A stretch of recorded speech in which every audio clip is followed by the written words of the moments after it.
Yikes, we are 4 weeks out from hitting the road. It's getting real and there's so much to do.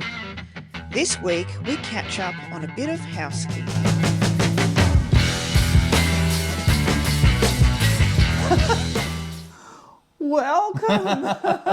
Welcome back everybody. How are you? We have a bit of a mixed bag of an episode this week. Big mixed bag. And that's because things are getting real. Yep, they're getting real. That's the name of the episode. Yep. It's getting real. It's getting real, baby. We've got about 4 weeks to go until we hit the road full time. Yep. And the house is a schmozzle. Yep, there's stuff everywhere. We've got everything everywhere. The supervisor's helping. He's absolutely not helping. Thanks, over mate. there. Thanks, Tonk. But look, this is our front room. And we've been trying for the last couple of months actually to do a garage sale. Yep. And the weather hasn't been kind. Nope, especially for Queensland. No. Awful. So we've been trying to get that garage sale sorted out. I've donated a lot of kitchenware to the recycle market. But there's other stuff that we want to sell in a garage sale. So that's going to happen next weekend. Yes. Well, shh. Well, we hope. Don't tell the weather gods. It's blue skies today, which is great. So hopefully next week we'll be right. So we're going to do a big one. Yeah. So we got freebies next week for the garage sale, and so we're going to have like big freebie pile. Then we're going to have probably more donation stuff. We got DVDs. We got pretty well a lot of household gears. A lot of camping stuff. Yeah, a lot of camping gear. So, and the kids have thrown some things in there that they've moved. Susie's son's moving into the house with his girlfriend. So they'll be caretaking our house while we're gone. And they'll be bringing some stuff over for the garage sale too. So it'll be a big garage sale, but by the time you see this, it'll all be done and dusted. Yeah. So that's why we're a little bit unorganised for this episode. So it will be a bit of a mixed bag. We're going to show you some of the things that we're doing just to get the motorhome ready for travel. Yep. Some of the things that we need to put into place. Yes. But first, we're going to give you an update on the repairs.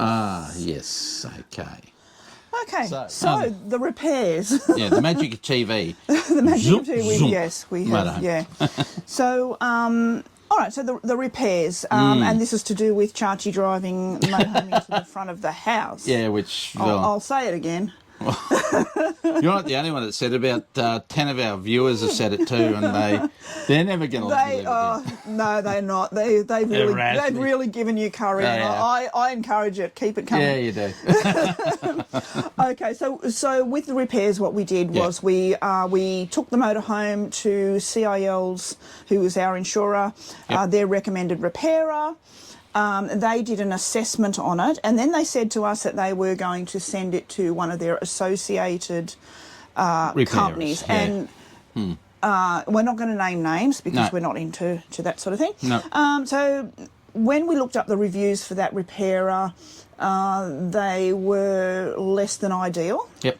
And we also, and they also said that it was going to take 12 weeks. Yeah, 12 weeks to get the parts.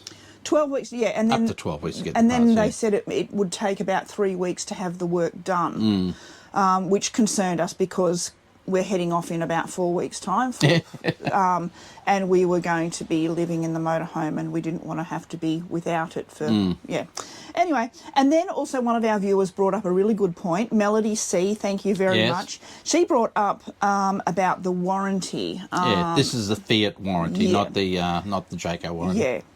Yeah. And so we thought we'll look into that because it was a very good point.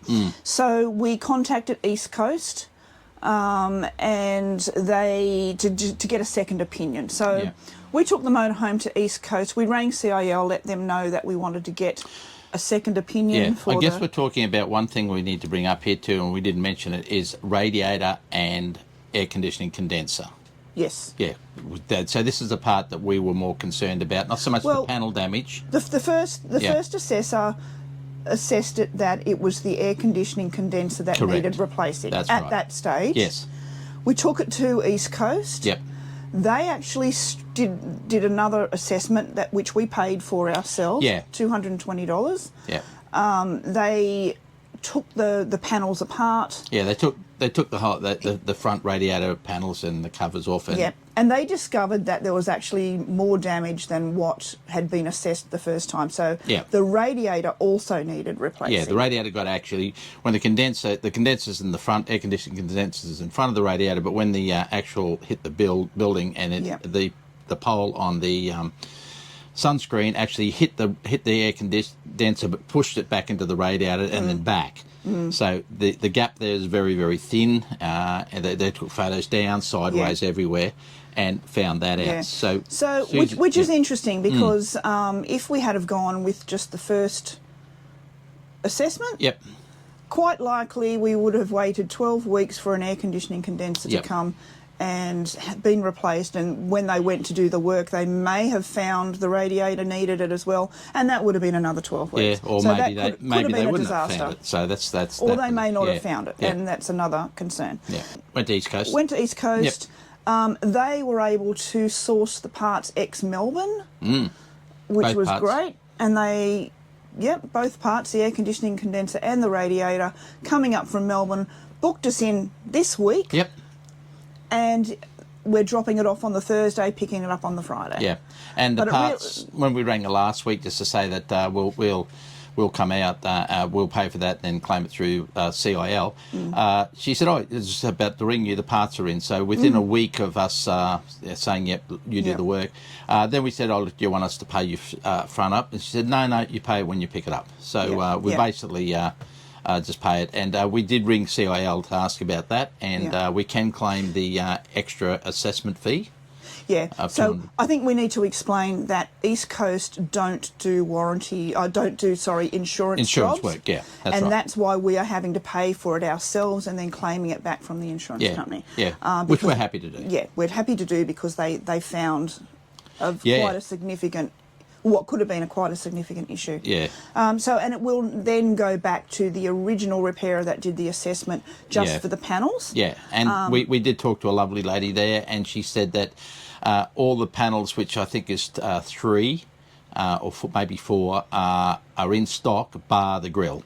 The top grill. And the top grill is, unfortunately, said, is the one that we could have done all the other work and put them in and then waited for the top grill, but unfortunately the top grill's got to come out.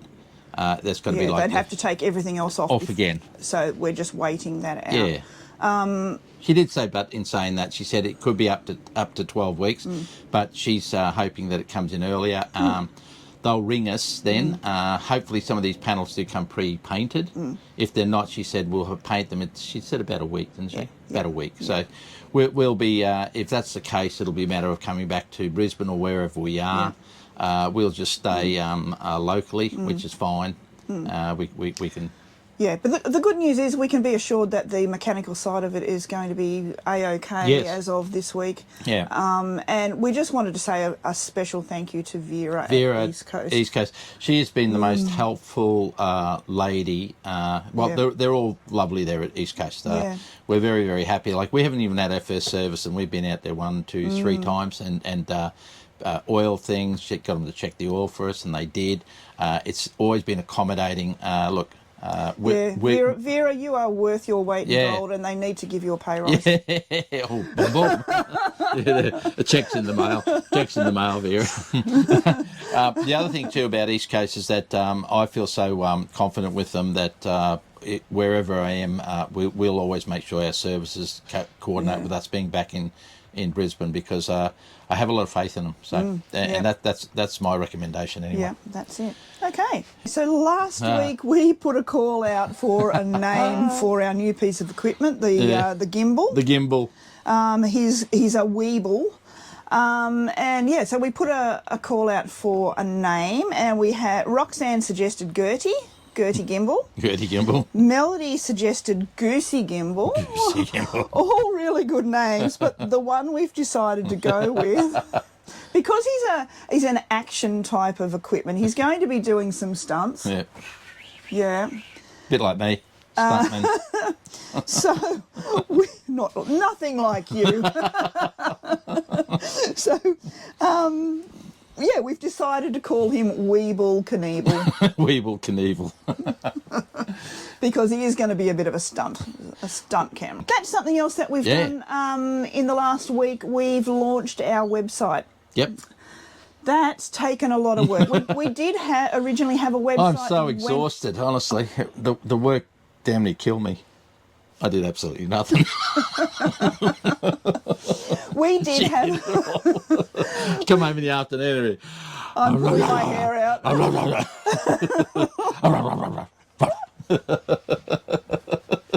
Yeah. We did originally had a website when we were Chachi's Road to Retirement, which then we changed to Motorhome Travels when we got the motorhome. Yep. And so now we've got our chachismotorhometravels.com website out, and it's in its very basic infancy at the moment. It's brand new. Brand spanking new. It has a helpful links hub with links to helpful websites. It also has some information about some of the informative episodes we've done, buying a motorhome, that sort of thing. That's all going to be added to. The thing that I like about it is that it's ongoing, and now the hard work's kind of like the hard work's been done. Adding it things and experiences and things on that, and plus we'd like your ideas if you can pop over and have a look. Yeah. We'd love your comments on that because, as I said, we're still learning. Do you find it easy to navigate? All those sorts of things. Yeah. Let us know. chachismotorhometravels.com. .com, So at the moment we are focused on getting the motorhome ready for travel. There's a few aspects of that. There's the whole downsizing aspect of the house, but we also have to sort of get the inside organised. Yeah, we put everything in the motorhome, but it's not organised that we all know where everything is. Like you'd think in a motorhome that you'd be, I know where that is, but sometimes it takes me 5 minutes to find one thing, and I'm thinking, oh God. And that's purely because, one, we're not used to it, and two, we need to organise it together, so we all know where everything is. Kitchen's not too bad and things like that, but totally agree there. Yeah, so the rest of this episode, you're going to be seeing some snippets of some of the things that we're doing. There's no rhyme or reason about them. No. It's just updating some of the great ideas that our viewers have and look, have sent in. They're great.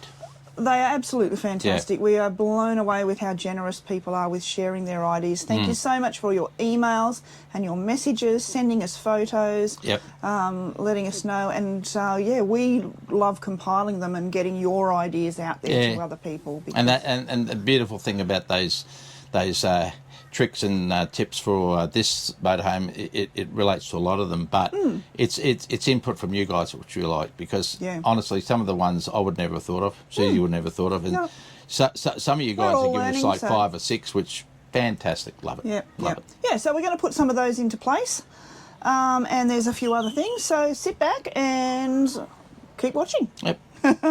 Ciao for now. Ciao. So we're going to start to lighten the load in the motorhome, so we were tossing up about this one, and we decided yes, no about the fire pit, but we decided we're going to move the fire pit out of the equation. Working on that, a lot of places got fire pits already. Yes. And caravan parks if we stay at them, but and we're just a bit concerned about the weight. If we can save weight any way we can, and even with the little things, I've got a few ideas. Oils ain't oils. Oils ain't oils. So. Okay, so this one, we've never used it, but this thing here would weigh, going on my fruit and vegetable experience, probably 15 kilos. Right, okay. So there's 15 kilos gone of weight that's going. Yep. So. Never used it, don't need it. Gone. So that's going in the garage sale. That's heavy. Yeah.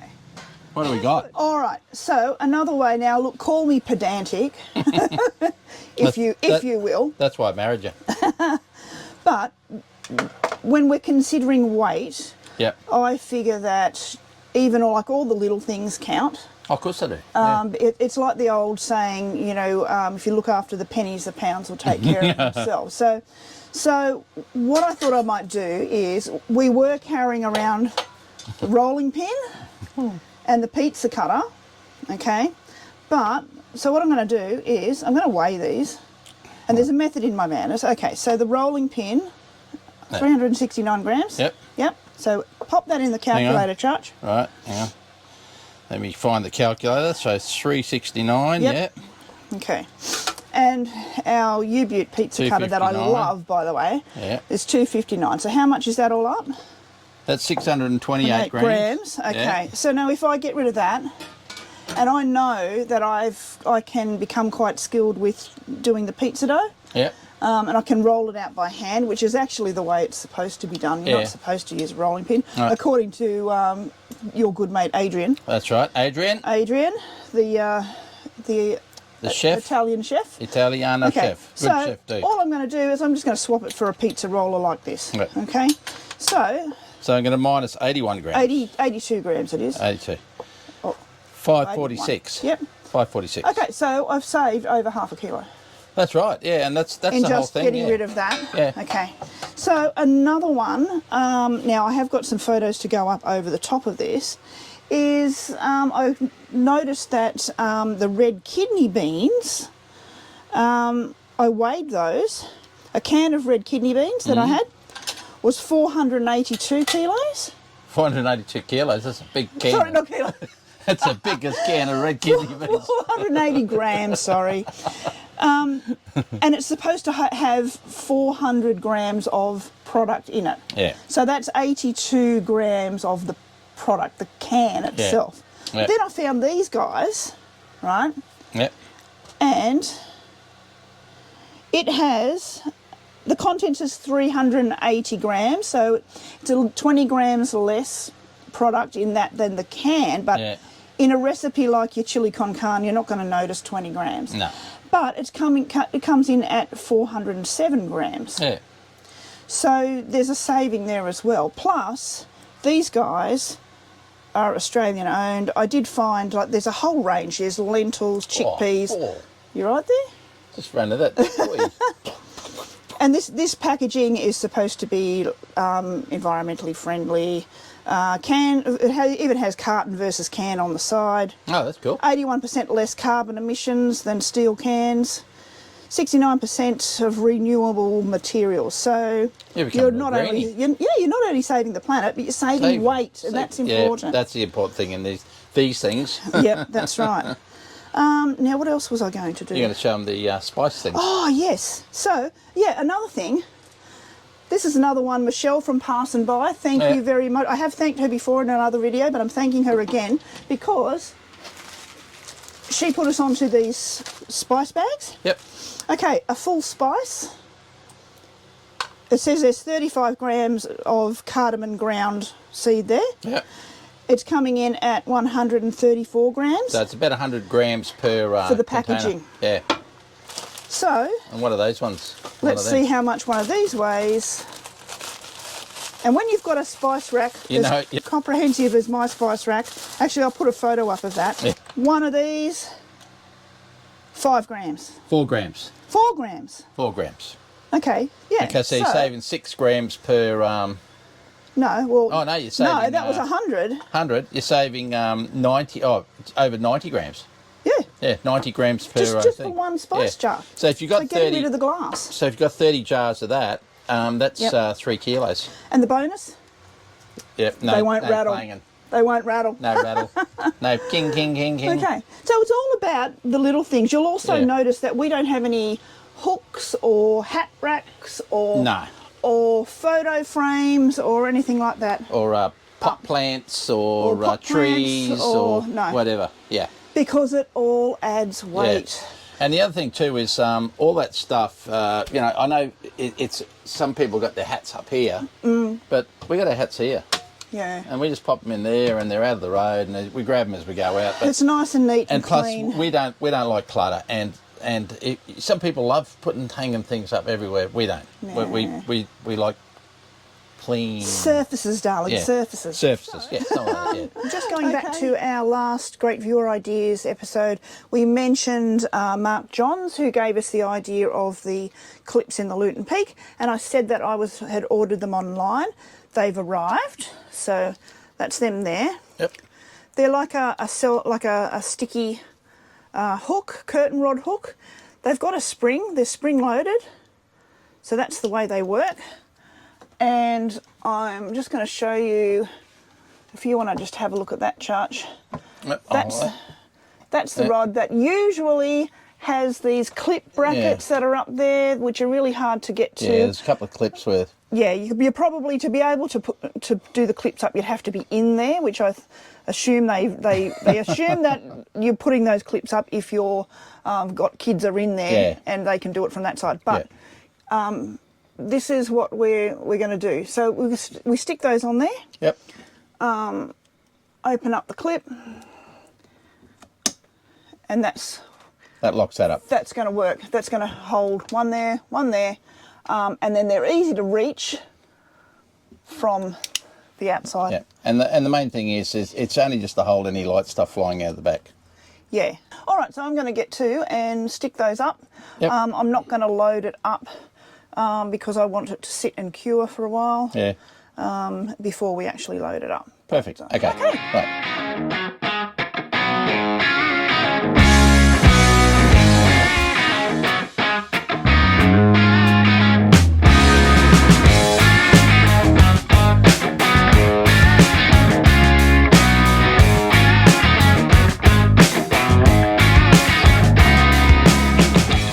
Well done.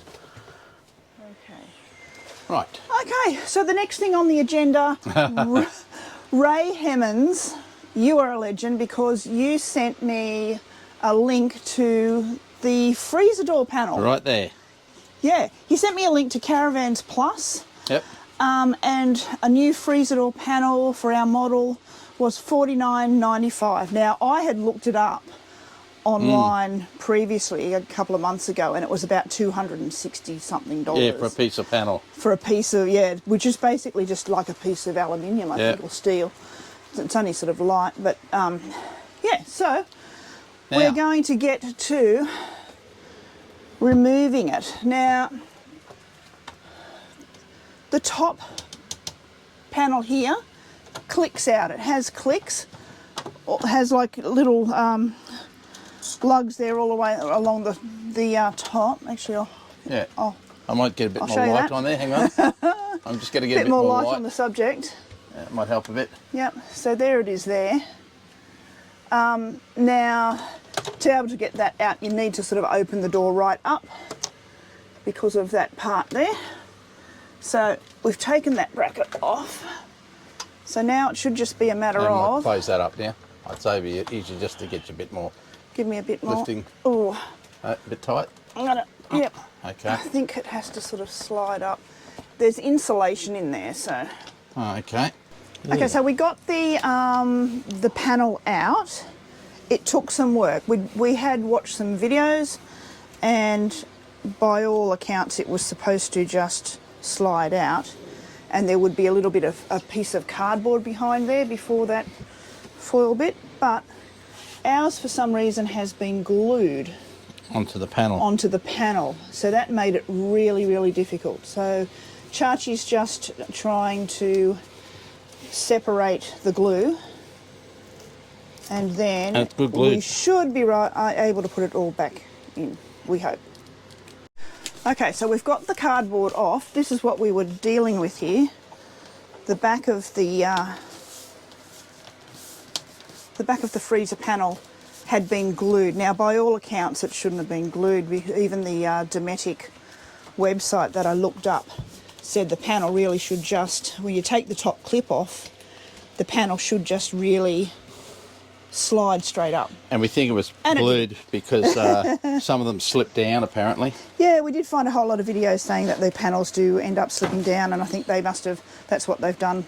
Someone's been very over-conscientious. Yeah. And so now... Now getting it in is going to be a problem because it needs that bit's all right. Okay. Well, thank you for your help because I needed that. Okay. Oh, look at this. And then look, like a glove, like a bought one. No, hang on. Just relax. We've got to get in the bottom first. Yep. Okay. Just so you know, Dometic, you've got a piece of cardboard in there for your insulation, guys. Now it looks like I bought one. Now it looks like I bought ding one. there. Okay. Don't say that. All right, so now we just got to put the clip in the top. Okay, now I'm going to hand over to Susie to do the clip because she took it out. I took it out, so... So you can put it back in. So you're going to assume that I know how to put it in? Well. Oh, look at that. No ding. Be careful, you might put one in. It's okay, little fridge. Where did I put it? Okay. Right. So, whew, I think I need to open it up and, and ding it. When they go down well, I'll hold the door. Okay. So our little rubber stopper's going to do the job there. Yeah. And I'm going to be able to... Slips back apparently. It slips. Yep, click. Click. Oh, I like it when it click, click.